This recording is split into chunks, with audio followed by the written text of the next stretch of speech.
The formal mission of U equals me is stated as a movement of conscientious objectors to intolerance, or simply stated, a movement against intolerance. And the exploration of that statement really gets to what are the similarities between people? What do we all have in common? Why are we really equal as humankind? And that's what we're going to explore. This podcast is about exploring conversational thoughts and interviews with extraordinary people living ordinary lives of well-being. Discussions on exactly what well-being means to people day to day, factors that can influence it both internally and externally. We glean insights on how to survive and thrive in feeling satisfied in life with a greater sense of purpose. Guest hosts bring fresh new outlooks and opinions from spirituality, science, worldviews, and standing up and speaking out for what's right. It's pretty interesting. Man needs each other and planet Earth to survive. Check it out. I think you'll like what you hear.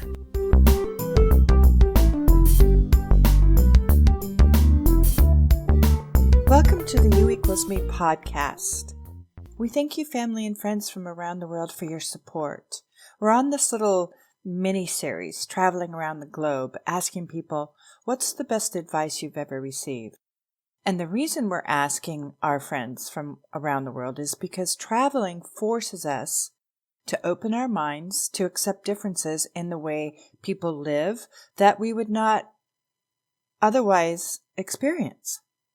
Mark Twain said it, your travel agent probably said it, even you may have told yourself, traveling opens your mind. And yes, travel definitely broadens the mind, but it's up to the traveler to tune in, pay attention, and at the same time, practice humility and self-reflection.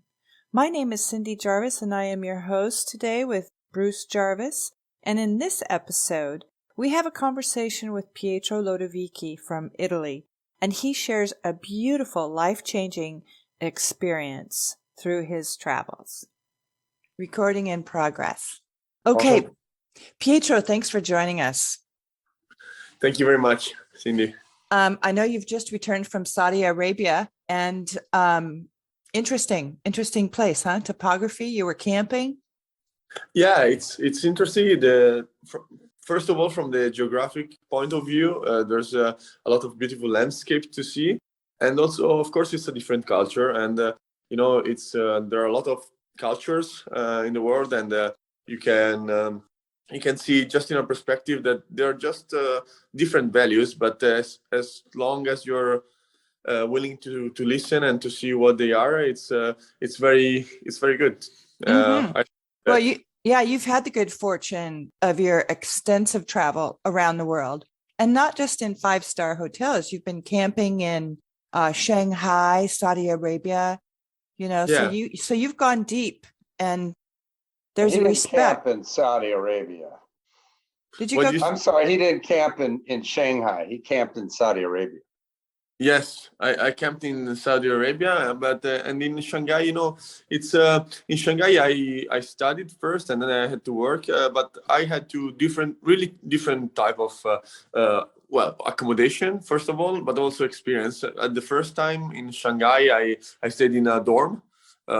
So really a really typical dorm just for national and international students, and it was in a really characteristic place. And then when I moved to work in the summer, I went in the international district, let's call it like that, and it was really different. So two different aspects. And then Saudi Arabia, as Cindy mentioned, and there is where I camped for most of the time, almost 80% of the time. Wow. It was cool. Well, I will start off with the Saudi Arabia part for the camping. I feel like that camping. Of course, I don't camp every trip I make, but I think that it's cool to camp in these places where like tourism is not really big, and you can like get involved in the local culture and and exchange words and experience with the local culture. And I think just a personal belief that while doing camping, you just are more focused on the nature, on the local perspective, rather than other maybe less useful values that you can learn or lessons you can learn. That's But- interesting because, oh, go ahead, Bruce. But you've not only traveled in those places, you've been all over the world consciously, southern Argentina, Moscow. Yeah. You went to school not only in China, but also in Australia and Melbourne. It's true. It's true. And you know, Bruce, when I was younger, well, I'm still young, I hope, but when I was younger, I was focused. When I chose, I started off with America, then I chose China. Well, first Australia, then China to study and to work, and I was focused to pick up the most different place in the world rather than my place, meaning Italy, to learn more, to see a different perspective. What was really my curiosity is to see another perspective. For example, I've been to China, I've been to US, which could be the opposite, but I wasn't interested on what I had learned in my previous years about US or China. I want to see how locals perceived it, how US was perceived from China, how Australia was perceived from US, and so on, because we all have different perspective. And of course, my perspective, of course, is influenced by my country, my parents, and all that stuff, all my life. Or my I life. have a question. Yeah. For you. You've just been hired. You had the great fortune to be offered a position at Bain Consulting, an American company in Milan, and Boston Consulting Group. Yes. After your graduate work at Bocconi in Milano, and then a position in between. And you've chosen Boston Consulting Group. Yeah, that's In true. your opinion, how much did that experience you had in other countries, in other cultures, add to your resume value in the process of being hired? Well, okay. I would say at least at least 50%, because well, first of all, I would like to take a little step behind, saying that I had this opportunity and I feel lucky. I feel, yeah, of course, I tried to do it, and I wanted badly to go there, and I tried to prepare myself and so on. But I was also really lucky. I had the best education possibly, awesome family, awesome parents. I could go around the world. So when you see this, I always been told, wow, you did a great job, you deserve it. Yeah, I did a great job, but it wasn't that great job. I did an okay job because I wasn't in a poor condition or badly treated as a child or anything else. So I did okay. So that's the first thing I wanted to say about that. Second thing is that, and that's your question. So how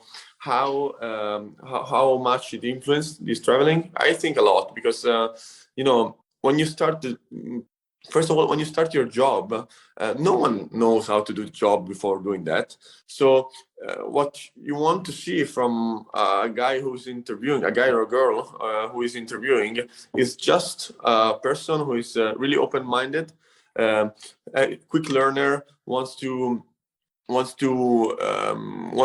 learn, to eager to do things and to accept challenges. And traveling around the world in different manners, it's a challenge. Also getting used to other beliefs and trying to open your mind to some culture that it's completely different from yours. That's a challenge. That's a task for you to open your mind. And I think that is also what is required in this type of job. So I would say it's quite much of an impact. Yeah, I would think so. And, I think that many people think that a new car, a new house, or a new job will make them happy. But actually, the greatest life lessons you get is just from what you said, from traveling. You earn a deep respect for people's differences, people's cultures, even though they may speak English. There's still cultural differences that Yeah. that you come to understand. And compassion isn't just exclusive to traveling. I mean, you still learn something new in your everyday life, but when you travel, the opportunities to learn come in, come in abundance. You're completely right. I will tell you a really short event that I would say changed a little bit who I am, and it's about 2 years ago when we went to Tajikistan. Tajikistan is a place in Middle East. I went with my best friend. We went there just by ourselves with a plane and camping and hitchhiking. Is it? Yeah, hitchhiking. Yeah. Hitchhiking. And we just went there to have like 8-9 days trekking. So we started, and we weren't that prepared. It was tough, but not that tough. So we started trekking, and for 2-3 days, there's no one. There's no one around, not even a tourist, but not even a local. So we just go for miles and miles. And when we arrived after 3 days to this tiny village in the mountains, we were thirsty. We were hunger, and we had something, but of course not a lot of water and stuff like that. And when we saw the people in the village, this small tiny village, the first thing that they would do is say hi to us. Of course, they didn't speak English. They would ask us to come to their home. They didn't even know who we are. We were told I'm 190, so it's a 6'4", something like that. And my best friend, he's way taller than me, so we were pretty scary, I would say. And they just call us in the room in their house because they saw us in suffer, and they would split the bread with us, give us water, and they had nothing in the house, nothing. The bread, and we would pay just with gestures, and the bread was like they had like 2 breads for like 1 week, and and they said, yeah, let's share. They split with us and say, and you know what, you're staying here, you suffer, you sleep in the bed, I sleep on the floor. I said, no, of course not, I will never do that. But they didn't even wait 1 second. They had no stereotypes, no prejudice for us. And maybe we were the one we had. When we were there, I look at Ricardo. Ricardo is the name of my best friend. And I said, Ricardo, no, are we going? I'm a little bit scary. I don't know what to do. And I felt so dumb afterwards because I was the one saying, I'm scary. But they were the nicest people. They didn't have anything, but they gave all to us. Tremendous. And that's that I always keep in mind when I travel. And it was one of the toughest travel, this one. Mm-hmm. And I always want to keep in mind these lessons, never to have a judge before knowing people. Wow. Okay, quickly, Cindy, ask your question, please. Well, I wanted to ask you, Pietro, what was the best advice that anybody has ever given you? But then I may also want to ask a follow-up question on what's the best advice you can give. Okay, I will be very quick. I will start with the first part of the question. So what is the best advice I got in my life? And it's simple. It's a really simple advice, but it's actually the simplest but the best always. And I always think about it. And the advice is make good decisions. It's easy. Because at the first time you said, of course, I always make good decisions. And when you stop and think about it, in the traveling, in the life, it's all about decisions. There's less smart thing you can do is saying that you don't have a decision to make and it's not your fault or it's just bad luck. You always have a decision. It's a decision of becoming who you are. It's a decision to fight for your ideas. It's decisions of what you want to do. It's always a decision. So you have to make good decisions, meaning that sometimes you have to stop, think about it, think about decisions. You have to take decisions, but not immediately. And for me, which I am a really, I I never think too much about the decision to take. I used to not to think too much and just to go straight and action. That was the best advice someone could give me. Make good decisions. So I would say A great definitely one. that. It's a great one. Yeah, thanks for sharing. That is a great one. Yeah, that is a great one. And the second one is that you asked me what advice I would give to someone, and I would say always open your mind, meaning that even if you think that you have an open mind, always try to be more open, because that's what makes you, I think, a beautiful person. Always open your mind, meaning that you have to listen, meaning you have to understand people, never judge, because to know what people have been through, first of all, and also you have always to think that you have grown in a certain area, in a certain cultural values, but it's not for sure that those values are right for everything. So you just have to open and challenge your values, because sometimes maybe there are also other values, and there's not right or wrong. There is just, so it's okay. Yeah, I love that, Pietro, because it's about allowance, and that's what U equals me is about, objecting to intolerance. And all intolerance is lack of allowance. It's true. And, there is, in Italy, there's the law says that as long as you don't hurt anyone, basically you can do whatever you want. And that's what I think. If no one is hurt by your choice, it's your choice. And that applies to everything. It's very simple, but it's true. Whoever you like, whoever you want to be, no one should care about it. Right. I love it. Just a simple. Good advice, Pietro. You're growing up. Thank you. Thank you very much. Pietro, I really want to thank you for your time today, because I know it's evening time in Milan and tomorrow's a work day. Tomorrow's a work day. Every experience and every conversation you have, it always teaches us something new. And thank you for sharing with us today. Thank you, Cindy. I love you guys. I love you too. Thank you, Pietro. Thanks for taking your time, and we'll speak again soon. Of course. Thank you. Bye-bye. Thank you. Travel has the power to make us a better person. You have to be accountable for yourself. What a tremendous gift it is to be able to build, to mold, and create your life. It's a privilege to have this responsibility that forces us inside.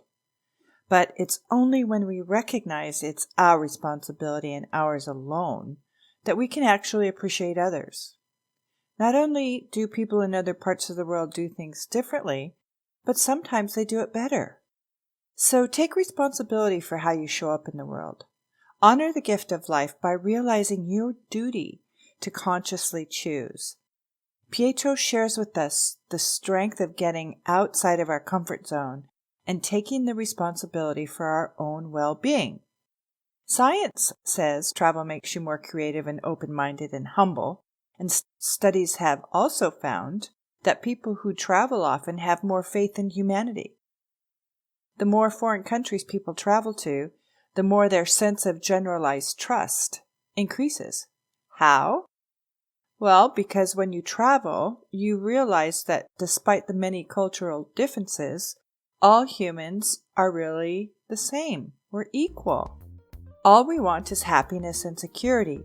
But most of all, we want to feel that we belong despite our perceived differences. The realization of our equality in all of mankind is the key that unlocks the door to peace and happiness within our own minds.